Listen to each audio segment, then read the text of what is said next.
Larry, we keep hearing so much. There's so much news out there, so much information, so much things are changing.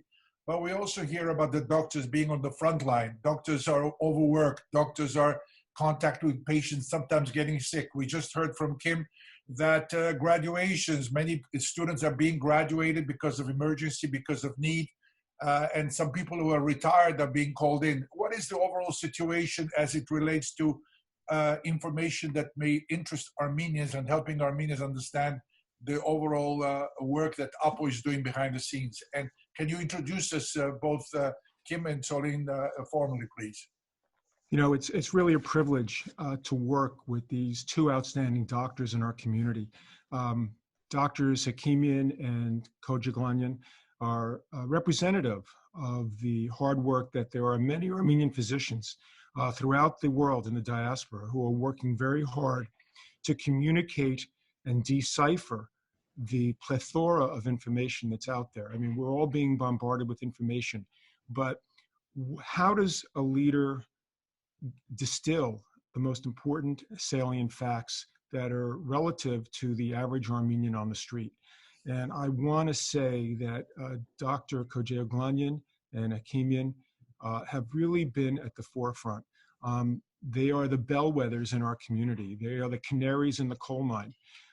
They really started talking with me and others with urgency and strident sounds in their voice to the influence leaders in our community. And I have to say, their early efforts, I mean, we're talking early February when many of us didn't even know how to pronounce COVID-19 or SARS, COVID, whatever. They were sharing their time with leaders in our community who've made some of the most amazing, courageous decisions. And I really have to compliment each of them. And again, they are just the tip of the iceberg. They represent an army of healthcare providers, Armenian and non-Armenian, who are doing their level best every single day on the front lines to help our communities. Dr. Hakimian has an impressive pedigree. Both of these doctors are very humble, but I have to say that Dr. Hakimian has a PhD in public health from Johns Hopkins under Harutun Armenian. She served as the first director and starter of the Department of Public Health at American University of Armenia. And it is that program that gave birth to the current leadership that is now steering Armenia through this healthcare crisis. You cannot underestimate the value of education. She now applies those skills at Columbia University. She's an assistant professor of nutrition at Columbia, or now the Vagelos School of Medicine, the Associate Director of Education and Program for Global and Population Health. Dr. Kojaglanyan has been an outstanding executive board member of the Armenian American Health Professionals Organization. She pioneered the idea of telehealth back in 2008 and 2009 that's enabled us to provide education to doctors in Armenia on a regular, ongoing basis. It was so prescient of her to pick up the importance of telehealth.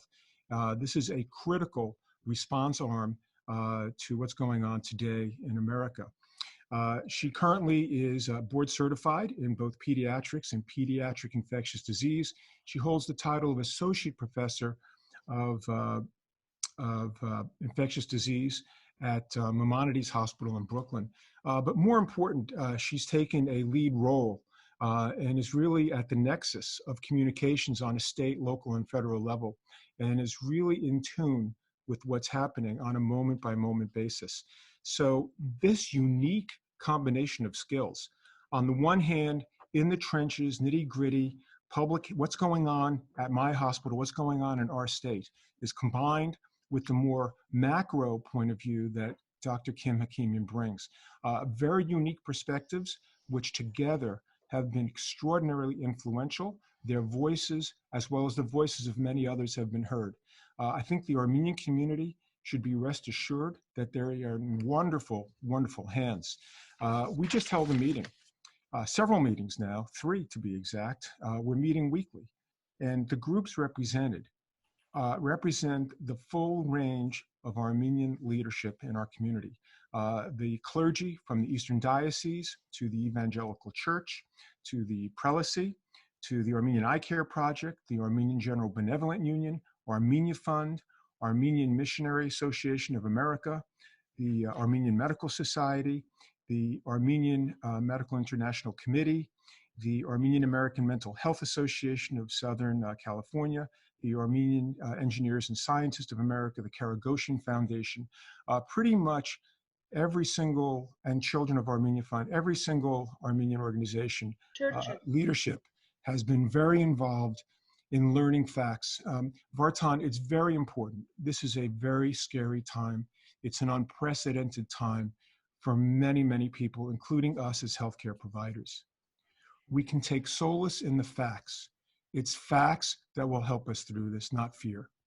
And I can tell you that as we speak, the armamentarium of resources that the United States has been unleashed. There is lots and lots of room for optimism. There is light at the end of the tunnel. This is not a false hope. There are reasons why my grandparents came here in 1921. There are reasons why a lot of immigrants continue to come here, because they realize on an instinctual basis that this is one of the greatest countries in the world.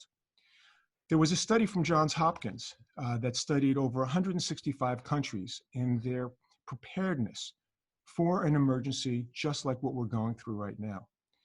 And we should all be reassured that North America was ranked #1 in its preparedness. Now, I say that, and a lot of people are muttering, well, you know, we don't have tests, we don't have this, people are very sick, hospitals are being overwhelmed. This is all in the short run. We have unleashed the creativity, the resourcefulness, and the energy of manufacturing as we have never seen in our lifetimes. As a child growing up, I studied World War II, and I studied something called the military-industrial complex and how they churned out airplanes for our defense. In fact, my mother was recruited to work at the Grumman Air Force plant on Long Island, and my grandmother was recruited to sew uniforms. This is what's happening as we speak. The Army Corps of Engineers is converting the Javits Center into a 1,000-bed hospital.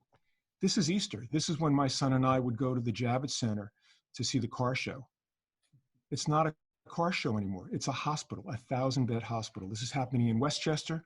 This is happening with 2 SUNY bases. We have a military ship with 1,000 hospital beds now on its way to New York, one in California already. We have the GM factory floor making respirators. We have companies going into their stores of emergency supplies. Apple donated 9 million N95 masks. Prudential, based in Newark, donated hundreds of thousands of masks they had in storage. Goldman Sachs has done the same. People from all walks of life, companies from all venues are really heeding the call. We are all in this together. Every single one of us has a very vital, important role. We can go into it a little bit more, what we all do individually with social distancing and practicing the 5s. But I can tell everybody that there's lots of fear, but there are lots of facts. There's lots of science. Help is on the way. Treatments are now in studies. Vaccines are now in studies. All of these things will be coming online. Yes, not fast enough, but from an historical perspective,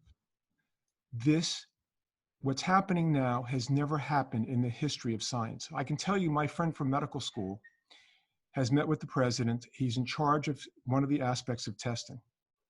He said, Larry, it takes us 2 years to develop a test from scratch and bring it to market. They did that 2 years of work in less than 5 weeks. He's now produced over 1.6 million tests. They're now testing 62,000 people a day. It's unheard of how the system is working in hyper speed as never before. And that's just one example.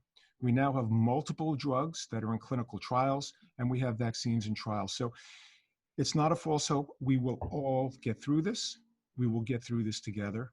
And there are a lot of things that we should all do together. Dr. Kim Hakimian, thank you for joining us. It's always a pleasure hearing your perspective. You know, one of the things we keep hearing is social isolation. Many of us are stuck at home for close to a month now, and there is the financial pressure some people go through. And there are some people who are completely alone. What is your take of the situation? How can people cope with these? Uh, we've never seen this thing before. How can we cope? What are your words of advice to help us out? Thank you for organizing this interview. Very kind of you. The social distancing or the stay-in-place policies are evidence-based public health policies that are there to allow the healthcare system to be able to meet the needs of those who are actually sick. So the idea of staying at home, as everybody knows who's listening to this, is that while you may not be sick, you don't want to go out into a group, become sick from somebody who's asymptomatic, and then pass that on. So the stay-in-place policy is there to flatten the curve, which most of your audience knows means that we won't have this very high peak of people rushing into the healthcare system, but try to flatten the curve. The benefits of flatten the curve are obvious, but as you started to mention, some of the consequences of flattening the curve mean that we have to be at home longer, and that becomes a challenge in and of itself, doesn't it? So the isolation is something that we as AAHPO have put together an alert that we can share with your audience. And in the alert, there are a lot of resources mentioned about how people can stay connected to one another, even though they're in their own homes. So there's a number of layers of this. So we need to check in on our community members that are truly alone and don't have the resources to be able to order things online or get takeout or figure out even the technologies to do Zoom interviews and Zoom meetings like this, right? So I think that that's one very vulnerable group within our community. But even our strongest, youngest, most vibrant members are going to know somebody who's sick, or someone in their family may be sick, or they may be sick, and there's going to be a series of supports needed for those families as well. And the longer that we stay in this situation of stay at home, I think the more that we're going to need the kinds of social supports that you're talking about. And frankly, they're new to us. And we have a community culture that likes to gather, and we have to find now alternative ways of meeting those kinds of gathering needs. And it's most likely going to be through virtual technology. And we have to help think about those people who don't normally have those technologies as part of their daily lives. How can we support them best? You know, when you speak about support needed within the community, I agree with you. Many of us turn around and send an email saying, if you need any help, I'm here, I'll be glad to help. But we need a little bit more aggressive, more active support. It's like a hotline. Is there a hotline? Are there any calls you're getting? And can you take it to the next stage as opposed to say, we are here if you need anything? So what I think has happened is I've seen that each community, you know, so we're not a monolithic community here in New York, New Jersey. And each community, those, for example, centered around a church or around a political party or around a particular nonprofit organization, each of those organizations has taken the lead to have a task force. They give out a cell phone number. They're sincere about that. So if anybody has received those emails, they should realize that those telephone numbers are in fact there for them to be used. And this could be for anything. There are people who they have the financial means, but they're at high risk. They cannot go to the store, and they need something in their household, whether it be medicine, whether it be infant formula for their babies. I mean, these are real needs, and nobody should be afraid. This is the time to now utilize these kinds of resources. So I encourage you, if your clergy has sent you a phone number, if your your political organization has sent you a phone number, if you're the nonprofit that you socialize with sent you a phone number, use that phone number. Call them, because it gives the organization a sense of meaning as well, to be able to fulfill the needs of their community members. Dr. Tsolin Rojaolanyan, you are in the forefront, much more so than Larry Najarian and Kim Akimian. Your stories are very unique. Tell us about the experiences you've had over the past 22 years, which is so unique. 22 months, 22 days, everything is going to be explosive. 22 years ago, I was. Tell us about your experiences. Yes. So I wanted to say that now that we are seeing cases in the US, we do have a much more direct feel of what this disease is. Because before 22 days, all the data that was coming to us was really from China, Europe, and other countries. And even that data was not complete enough because people have been super busy and it's not that easy to put things together and share with every other country. So what I can say is that there are a few things that are certain about this virus. So for example, there is a certain vulnerable group of people who are much more likely to be hospitalized with this virus and to end up in an intensive care unit with this virus, and unfortunately to succumb and die from this virus. And that vulnerable group tends to be the elderly, the age 65 and up. And older you are, the more vulnerable you are. So 80 and up is going to make your risk category even higher. And then we have certain medical problems that are chronic and that are not well taken care of. For example, people with diabetes whose blood sugar is not very well controlled, people with high blood pressure or heart failure that is not very well controlled. Of course, people who have a poor immune system because they are undergoing cancer chemotherapy, or they have received a transplanted organ, therefore their immune system cannot handle any insult such as a virus like this. And another big group that we are seeing in our own hospital is the pregnant women. We have had this week 3 ladies who delivered their babies and went straight to the intensive care unit after delivering their babies. So these are the people who we are trying our best to protect, and all these physical distancing, I would like to call it physical distancing rather than social distancing. The mitigation efforts of staying home is really to protect this very vulnerable population. Now, the mortality rate, it's debated a lot in the news, and in the best case scenario, it's 1%, but that already is a pretty high number. That means that 1 out of every 100 people who is going to catch this virus is going to die. And that is, again, mostly in the vulnerable population, but as we know, in every disease, there is always exceptions. It is a bell curve. So we're going to see the very young and healthy succumb to this disease as well.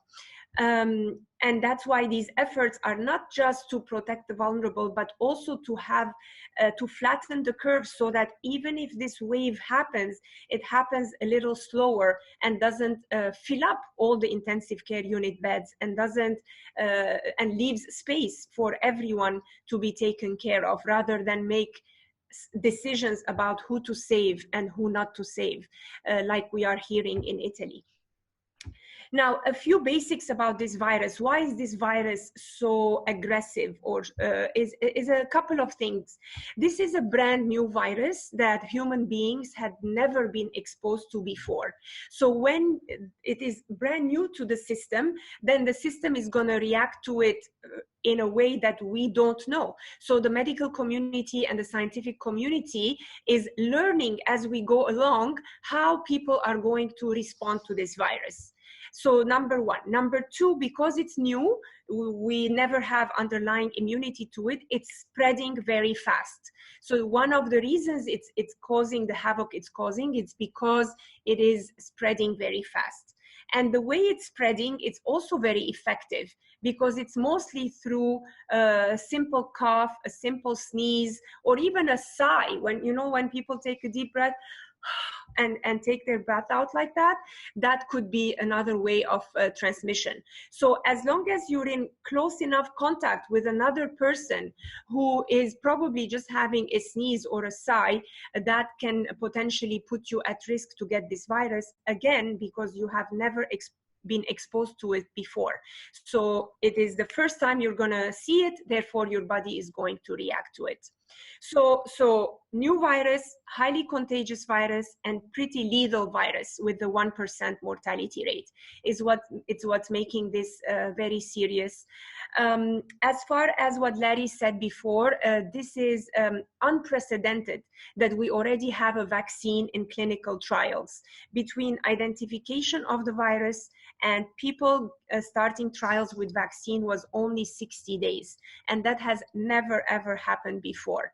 However, even in the best case scenario, we're not going to have a vaccine available for the masses until 2021. Therefore, for 2020, we have to do and listen to what our experts are saying, which is basically minimize physical interaction with others and try to stay home as much as possible, and in order to prevent getting the virus and prevent passing it along to the vulnerable grandparents or parents or pregnant women in our lives. As far as treatment, there are many clinical trials right now that are using experimental medications to see if we can reduce the mortality and morbidity associated with this virus. And I highlight experimental because we don't want people to think that there is a magic drug that's going to save lives. This is, a combination of intensive care support, combination of these experimental drugs, and also how your immune system reacts to this virus. So a lot of it really is how God created your immune system and how you're going to respond to it. So, Larry, let me go back to you. Larry, we all want to know the road to recovery. You know, we are tired of staying at home, and we keep hearing maybe by Easter the president will announce to go back to work. What are your thoughts? How realistic is it, and what can we expect? Yeah, first I want to thank Kim and Solene. I want to emphasize one point that Solene made, which is a partial answer to your current question, how long? I think the question is, why are we responding so vigorously? I think Dr. Kojaglanyan really outlined the reasons why we're so exposed to this virus. But this is more than just the flu. The fatality rate from the flu is 0.1%. The fatality rate from this is not known. It goes anywhere from 0.7 to 5%. Let's just use 1%. 1% is 10 times the mortality rate from the flu. So this is a very, very different illness. And it is true, we are hearing a lot of one-offs where young people in their 30s and 40s have very severe disease from this. So in terms of how long, I think, as Dr. Kojaglanyan said, until we have evidence-based medicine for a medicine that has been proven to work, and we know its safety profile, we all have to practice physical distancing. We all have to do our best personal hygiene. Only when the vaccine becomes available, in best estimates 12 months, 12 to 18 months, most likely on the nearer side, only then will we all have a inborn protection, or not an inborn, but a protection or immune response to this virus to protect us. So I think I love Zoom calls. I always like observing people. And one of the things that I observe is how often, me included, will touch my face, will touch my mouth, touch my eyes, and touch my nose. This virus, thank you, Solene, this virus lives on the tip of the nose. This virus is found in the tears. This virus is found in the saliva. So best practice for all of us, including our kids, is not to go raid the refrigerator and drink from the milk carton or put their fingers in their mouth and then put it in the leftovers. Best practice is to keep our hands away from our face. This is vitally important. This is something that we definitely have to practice stringently over the next year, year and a half, if not make it part of our permanent library of behaviors. Washing our hands is very, very important. We've got to sing Dari Dartsa, Happy Birthday, twice to effectively wash our hands. We need to clean off and disinfect surfaces. Disinfect is a big word. It means lots of different things. For some people, it's soap and water. For some people, it's getting the special wipes, which you cannot find anymore. Very simply, you can take bleach and dilute it 1 to 10, and using gloves, clean off the surfaces in your home at least once a day.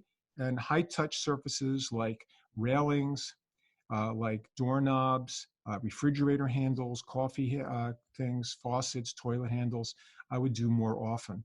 Again, when we speak, there are droplets that come out of our mouth, and these droplets can live for 24 to 48 hours. And by the way, a lot of this information is information that AAHPO is sending out. You asked about how people can respond. I would like to just diverge for a second. The most important thing that you can do other than practicing physical distancing, we all want to be social and using all the new virtual technologies, is to reach out to your personal physician who knows your health the best. Friends are well-intentioned, these hotlines are well-intentioned, but we don't know your unique risk factors. So the single most important thing you can do is to call your physician if you think you're having a problem.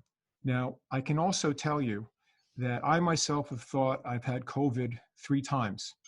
One time when I was driving to work and I forgot the car seat heater was on, building up my core temperature. So many of us will not have COVID. In fact, over 90% of us will not get it when we think we have symptoms. There is a wonderful app that AAHPO has put out in conjunction with FEMA and the White House Task Force. And I would encourage everybody to download that app to their iPhones. What that app will do is help calm you down when you have a question. That app will go, do I have symptoms? What are the symptoms? Do I need to be tested? What do I do if I came in contact with somebody? So these are all questions that each of us every day in our daily lives will feel. And this app is a good way to start answering your questions. You're always welcome to email us at info@aahpo.org. And yes, we have a hotline number. And yes, we've already, unfortunately, gotten several calls to it. That number is 908-914-5549. That's 908-914-5549. And we stand ready to help. But those are some of the basic things. They call it practicing the 5s. Celine mentioned sighing. It's amazing how many people sigh. We've caught our kids doing it at the kitchen table. The other thing is sneezing and coughing. The proper way to sneeze and cough is to, again, direct your head away from where everybody is and put your mouth in your elbow and sneeze into your elbow. It's something we all need to practice. Unfortunately, handshaking is taboo. A lot of things happen with our hands. Even went from fist pumps to elbows to now physical distancing. Again, as Dr. Kim Hakimian said, we are very social being Armenian. This is very hard for each of us to do, but physical distancing, staying 6 feet away, no touching is vitally important. Dr. Kim Hakimian, I know you followed the developments in Armenia, and I'm sure you have heard that President Armen Sarkisian was in touch with Nubar Afeyan and Lord Ara Darzi. And my question to you, what kind of a support can AAHPO, what kind of a connection do they have with AAHPO? What kind of support can AAHPO lend in terms of advice, in terms of support to Armenia? What is the situation in Armenia? Thanks. Big questions. The situation in Armenia is, as you know, you can follow. There's a website in the Armenian language which has a daily update on the situation. It's called ncdc.am, and the first case was identified on February 29th. As soon as Iran had confirmed cases, the Armenian government began deliberations about closing the border. They did close the border, but they did allow the right of return for its citizens. And when citizens came in from Iran, they were all screened and tested. There was the first case was somebody who was a 29-year-old man who, when he went home and started to feel symptoms a few hours after returning home, he promptly called the authorities and was transported in a way that was very safe. He went to the hospital, and then his plane was quarantined in a hotel in Zakhadzor. So that was the sort of beginning of the epidemic in Armenia. And during that week, we were then experiencing ourselves our first community transmission here in Westchester, New York. And so it became this sort of obvious crisis that this was going to spread. And right away, there was a coronavirus advisory group that was put together largely through Larry and AAHPO's efforts. There were people who were on the phone with the appropriate policy stakeholders in Armenia to offer our services. And Solin has also been part of an immediate chat group to answer questions that come from the infectious disease control people in Armenia. I would love to just give a shout out that the Minister of Health has provided supreme leadership on this issue, and that the Vice Ministers of Health are women who are graduates from the American University of Armenia School of Public Health and have been nothing less than excellent in their approach. Very evidence-based. On a daily basis, they're being updated by the World Health Organization and the CDC, the US CDC, and they are a tremendous resource. But as Armenia is, although Armenia is landlocked, as you know, everybody on your call, that's listening to this knows that Armenia receives flights daily from Europe, daily from Russia, from France, from Austria, from Qatar. So there was no way that there would not have been community-based transmission in Armenia, and Armenia is prepared for that. They also, on this ranking of preparedness that Larry referred to, it's an algorithm that's a scoring rate by the World Health Organization. They get ranked fairly highly as well, particularly for their income level as a country. So I think they're doing a great job. What they could use help with, I think, is support in general, sort of just support of their efforts. And eventually, I think there will be the kinds of support that you're talking about in terms of technical support, financial support, and so on. But to be frank with you, they're doing an excellent job at leveraging the diasporan resources that they have, as well as the relationships that the leadership have developed with World Health Organization and other international agencies to be able to get the technology, the tests, and up-to-date practice protocol guidelines. It's interesting, just as we were talking, I got an email from Zoom saying that they will allow us to go on for a longer period of time. Our time was limited, so they're generous and giving us more time to discuss. But Solin, can you wrap up your main message as we wrap up this discussion? Sure. A couple of messages I wanted to say. So I wanted to focus mostly on the youth, teenagers, and young children. So as I said earlier, those who are going to end up being very sick from this disease are the elderly with other conditions. But it is very clear that teenagers, young adults, and kids also have this virus, can get this virus. They are not exempt from it, but they are very mildly ill. So they might be just going around with their lives and say, oh, I'm going to hang out with my friends. I'm going to have play dates with other children my age because I'm fine. But that is the message that we wanted to say today, that even though they might be fine just with very mild cold symptoms, they are still going to be transmitting the virus to the vulnerable. So we know it's very hard to do to keep children in a confined space, but please find activities that are just within the family.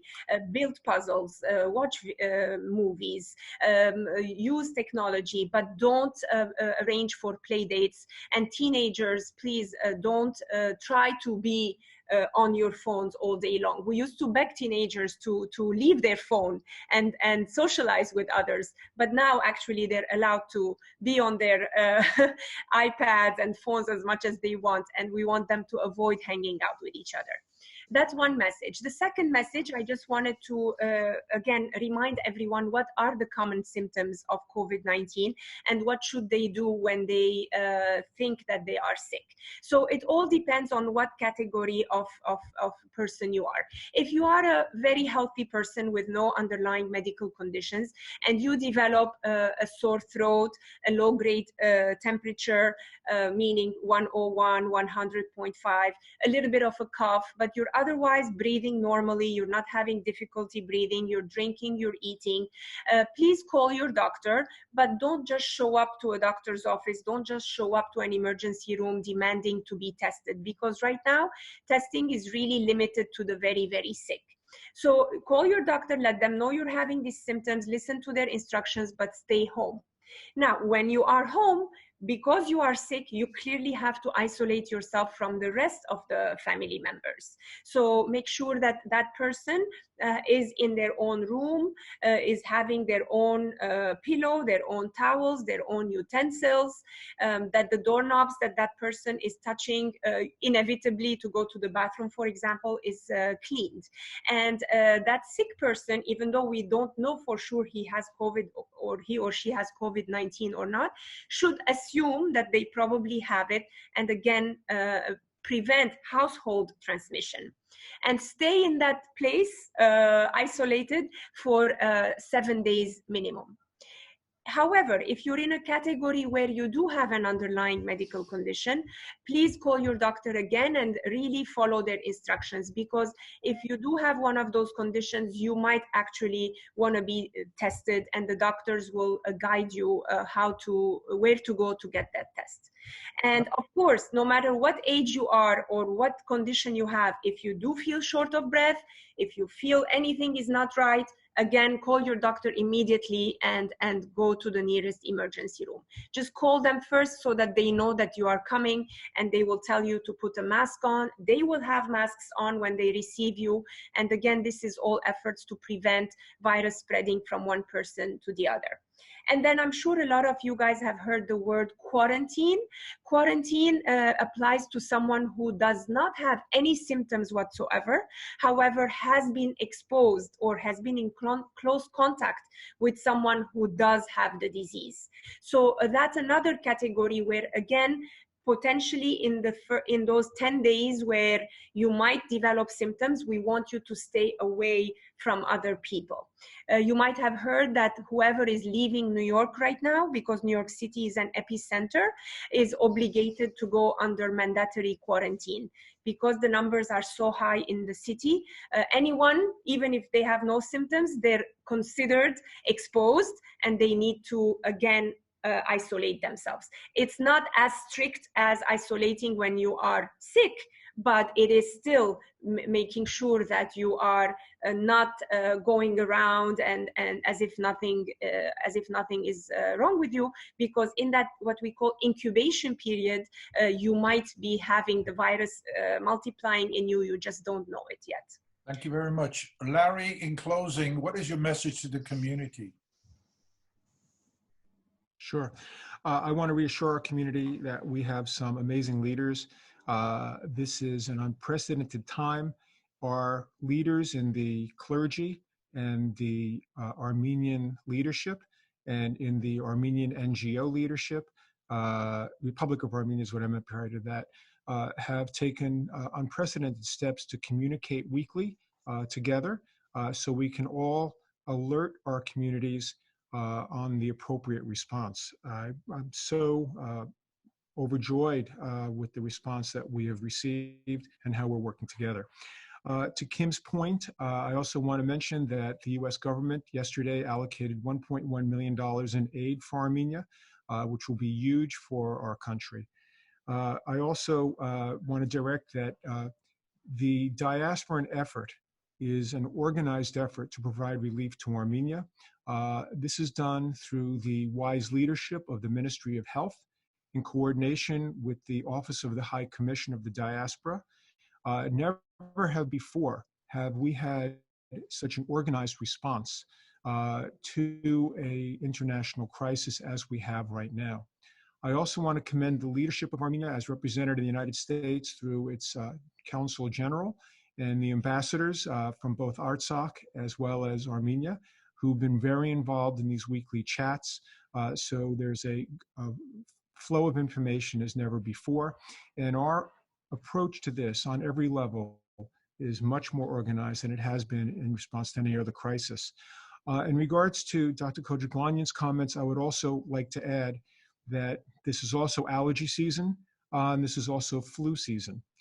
If any of you have not had your flu vaccine, particularly those young people who are interacting with old people, please, by all means, it's not too late to get your flu vaccine. Pharmacies have it. Yes, You don't pharmacies need to have go it. to your doctor's office. Yes. Exactly. So very, very important. And the only other comments are we each have a very, very important role. We know working together, it doesn't seem like much, but physical distancing works. We know this from the crisis that hit Asia, the SARS crisis in 2009. And because of the good personal habits that each one individual is practicing on an everyday basis, this crisis is not affecting Asia nearly as much as it's affecting our culture here in the United States.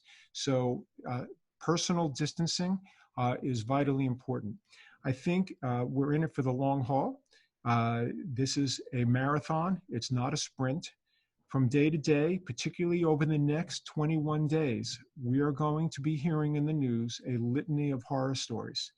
Keep focused that there are treatments being applied today in an evidence-based fashion, and that we will have vaccines. So there is lots and lots of support. We in the New York area and the LA area and Louisiana happen to be the hotbeds of this crisis. So this is going to touch the lives of many people that are listening today. But we are going to get through this. It's not a false hope. We are working together. There's lots of mechanisms and outlets through each of the Armenian philanthropies, including ours, to reach out to. They're your friends. We're not practicing social distancing as personal distancing. And yes, let's all be aware of one another. This crisis impacts us each differently. For those of us that are obsessive, we'll be more obsessive. For those of us that are depressive, we'll be more depressed. For those of us that are anxious, we're going to be more anxious. Mm-hmm. And for our first responders and for our healthcare providers who on an everyday basis are seeing horrible things happening, post-traumatic stress disorder is something that's going to be developing. For families that have some problems, when we are living in closer quarters, those problems are only going to be aggravated. So let's all look out for one another. Let's reach out for help. And for those of you that are affected, this is not a stigma. You know, in our culture, we're very conscious of the people around us and how people view us.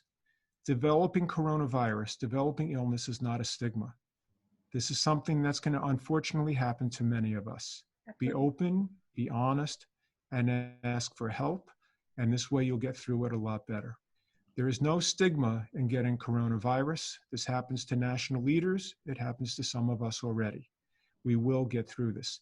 Now, also, for those of you that have it, I want to address a sense of guilt that some of you may be feeling. You've developed this disease, but you had no idea you had it, which means for the preceding week or two, you may have been giving this disease to others. Let me assure you that if your friends have not developed this within a 14-day period, most likely your friends will be okay. The average incubation period is 5.1 days. 97% of cases will occur within those 14 days. So if you're in the convalescent phase, if you're in the healing phase and your friends and loved ones have not gotten this disease, more than likely you have not given it to them. So there's no reason to feel guilt. Now, optimism. For those of you that have already had the disease, there is a treatment that is now being trialed at Massachusetts General Hospital, Johns Hopkins, and Mount Sinai Medical Center in New York. AAHPO is working, trying to get more information on how you as a recovering person from coronavirus can be part of the solution. But basically, anyone who's been infected has antibodies to this disease. We are trying to harvest these antibodies and give them to those that are very sickly with it, and hopefully they'll get better. So there's lots of hope in this treatment, and AAHPO is working on that as well as other things. So again, I want to thank you, Vartan, for your dedicated efforts over decades to have a program like this that reaches out to so many. I also want to again express gratitude to all the first responders, Drs. Kojaglanian and Dr. Hakimian, as well as all of the Armenian leadership and clergy who've been outstanding in our response to this unprecedented challenge to our health and communities. Dr. Kim Hakimian, the last words, message to the community to wrap up this interview. I thought Larry was taking the last words. I'm just listening to him. I think that more importantly, another message here, we've been very serious. This is a serious crisis. However, the overwhelming majority of people will have mild symptoms. I'm going to ask Tsolin to just, verify that with me as a clinician that, yes, this is serious. We're doing everything we can to try to flatten the curve in order to allow the healthcare system in America to work at its best and have the fewest sickest people in the hospital at any given time. However, the majority of people who do get the virus will have mild to moderate symptoms and will recover. And so I think that people need to hold on to that statistic as well as a way of handling the anxiety that is inevitably developed for this situation that we're in. All I can say is thank you. The community is really indebted to you for your efforts, for your information. I really appreciate the time you have given, not only for this interview, but in general. We know about AAHPO. AAHPO is doing its share. And once again, thank you very much for each and every one of you. Thank you very much. Thank you. Stay safe, stay home, and hopefully we'll see you not virtually, but physically very, very soon. Thank you. Likewise. Very well. Thank you, Vartan. Bye-bye. Bye.